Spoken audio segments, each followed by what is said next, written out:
Catelyn.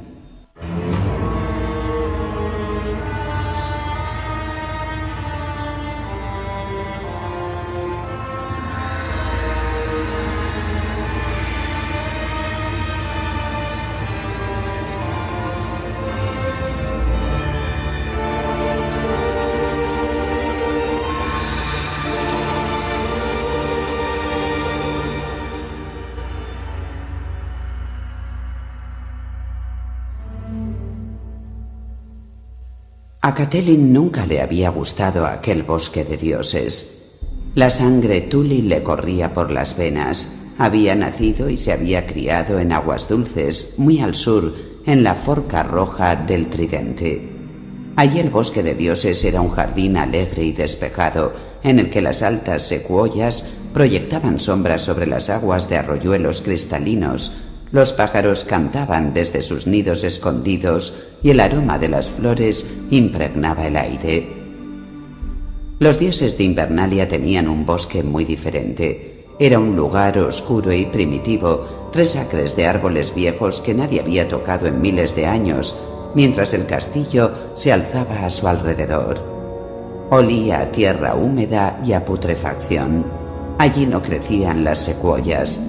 Era un bosque de recios árboles centinela parapetados tras agujas color verde grisáceo, robles imponentes y tamarindos tan viejos como el propio reino.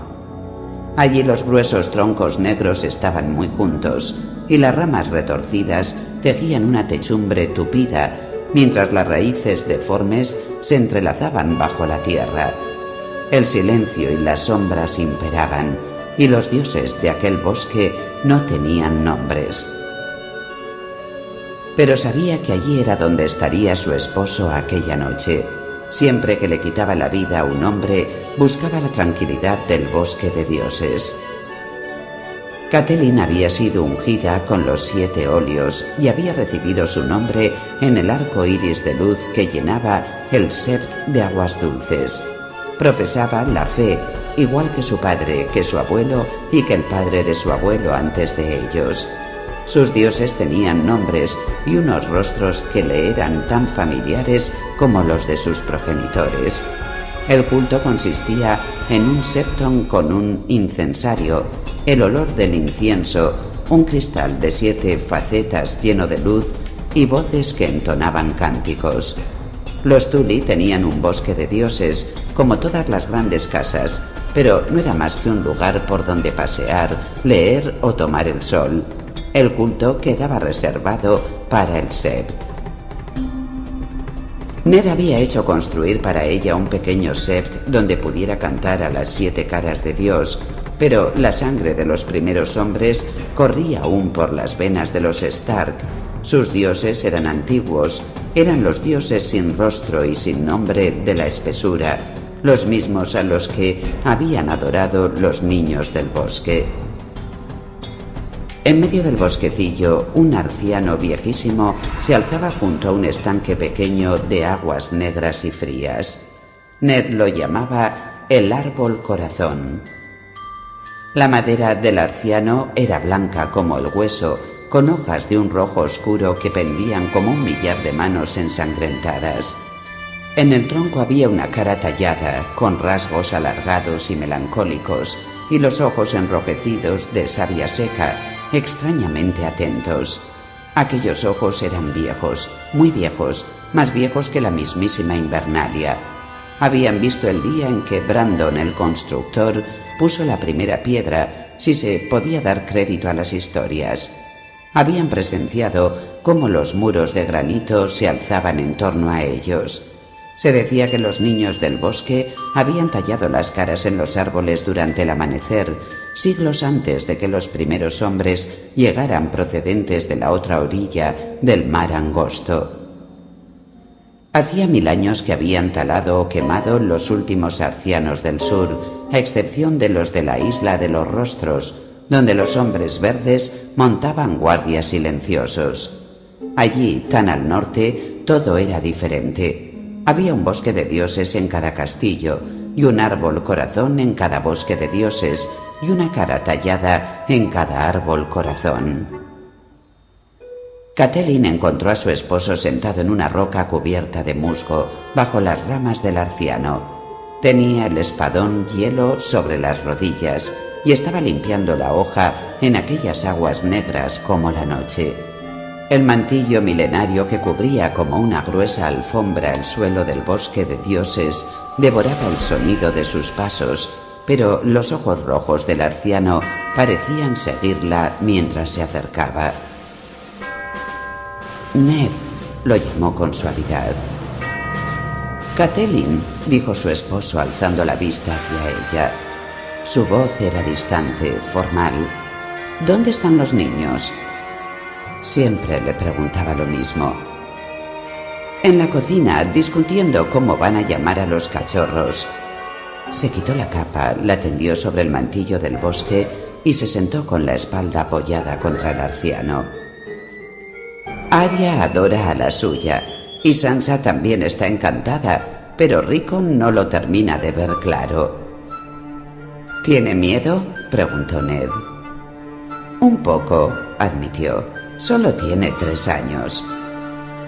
«Debe aprender a enfrentarse a sus miedos». Ned frunció el ceño. «No va a tener 3 años toda la vida y se acerca el invierno». «Es verdad», asintió Catelyn. Aquellas palabras le provocaron un escalofrío, como siempre.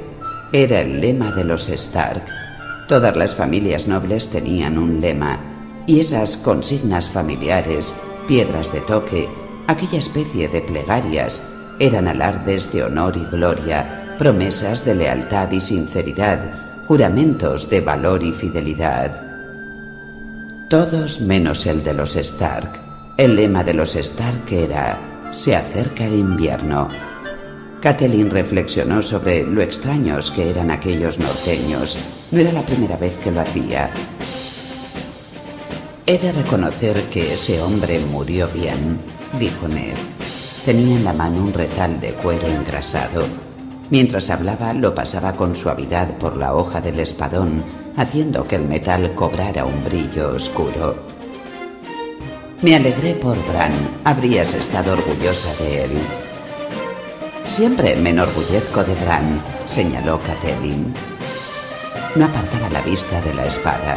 Se veían claramente las ondulaciones del interior del acero, donde el metal fuera plegado 100 veces sobre sí mismo en la forja. A Catelyn no le gustaban las espadas, pero era innegable que Hielo poseía una belleza propia. La habían forjado en Valiria, antes de que la maldición cayera sobre el antiguo feudo franco, donde los herreros trabajaban el metal tanto con hechizos como con martillos. Hielo tenía 400 años y conservaba el filo del día en que la forjaron. Su nombre era aún más antiguo, un legado de la edad de los héroes, cuando los Stark eran los reyes en el norte. «Con el de hoy van 4 este año», dijo Ned sombrío. El pobre estaba medio loco. Algo le inspiraba un miedo tan profundo que ni me entendía cuando le hablaba. Suspiró. «Ben me ha escrito. Dice que la Guardia de la Noche tiene ahora menos de 1000 miembros. No son solo las deserciones. Últimamente también están perdiendo hombres en las expediciones». «¿Será por los salvajes?» «Estoy seguro». Ned alzó a Hielo y contempló la longitud del frío acero. «Y esto irá peor. Puede que llegue el día en que no nos quede más remedio que llamar a nuestros banderizos y cabalgar hacia el norte para encargarnos de una vez por todas de ese rey más allá del muro». ¿Ir fuera del muro? La sola idea hizo que Catelyn se estremeciera. «No tenemos nada que temer de Mance Rayder», dijo Ned, que había visto el temor dibujado en su rostro. «Más allá del muro hay cosas aún peores». Volvió la vista para contemplar el árbol corazón con la corteza clara y los ojos rojos, que los observaba, los escuchaba, que parecía pensar con lentitud. «Pasas demasiado tiempo escuchando los cuentos de la vieja Tata». Él sonrió con cariño. Los otros están tan muertos como los niños del bosque. Hace 8000 años que desaparecieron. En opinión del maestre Llewellyn, no existieron nunca. Nadie los ha visto jamás. Hasta esta mañana nadie había visto jamás un lobo huargo, le recordó Catelyn. No escarmiento, a estas alturas ya deberías saber que no se puede discutir con una Tully, dijo con sonrisa pesarosa. Deslizó a Hielo dentro de su vaina. No habrás venido hasta aquí a contarme historias de miedo, ¿verdad? Ya sé que este lugar no te gusta. ¿De qué se trata, mi señora? Hoy hemos recibido noticias amargas, mi señor. Catelyn tomó la mano de su esposo. No he querido molestarte hasta que no te hubieras aseado. No había manera de suavizar el golpe, así que se lo dijo directamente. Lo siento mucho, mi amor. Jon Arryn ha muerto. Lo miró a los ojos y vio cuán duro era el golpe, como había supuesto que sería. En su juventud, Ned había estado como pupilo en el nido de águilas, y Lord Arryn, que no tenía hijos, había sido como un padre para él y para su otro pupilo, Robert Baratheon. Cuando el rey loco Aerys II Targaryen pidió sus cabezas, el señor del nido de águilas alzó en una revuelta a sus banderizos de la luna y el halcón, antes que entregar a aquellos a los que había jurado proteger. Y hacía ahora 15 años, este segundo padre se había convertido también en su cuñado, cuando Ned y él se casaron al mismo tiempo con dos hermanas, las hijas de Lord Hoster Tully, en el Sept de Aguas Dulces. Jon, dijo él, ¿está confirmada la noticia? La carta llevaba el sello real y era del puño y letra de Robert. Te la he guardado. Dice que la muerte de Lord Arryn fue muy rápida. Ni siquiera el maestre Pycelle pudo hacer nada, aparte de darle la leche de la amapola para que no sufriera. Algo es algo, suspiró. Catelyn veía el dolor reflejado en su rostro, pero aún así Ned pensó primero en ella. ¿Y tu hermana?, preguntó. ¿Y el hijo de Jon? ¿Qué sabemos de ellos? El mensaje decía solo que se encontraban bien y que habían vuelto al nido de águilas, dijo Catelyn. Yo preferiría que hubieran ido a Aguas Dulces. El nido está tan arriba, es tan solitario. Además, fue siempre el hogar de Jon, no el de mi hermana. El recuerdo de su esposo estará en cada piedra.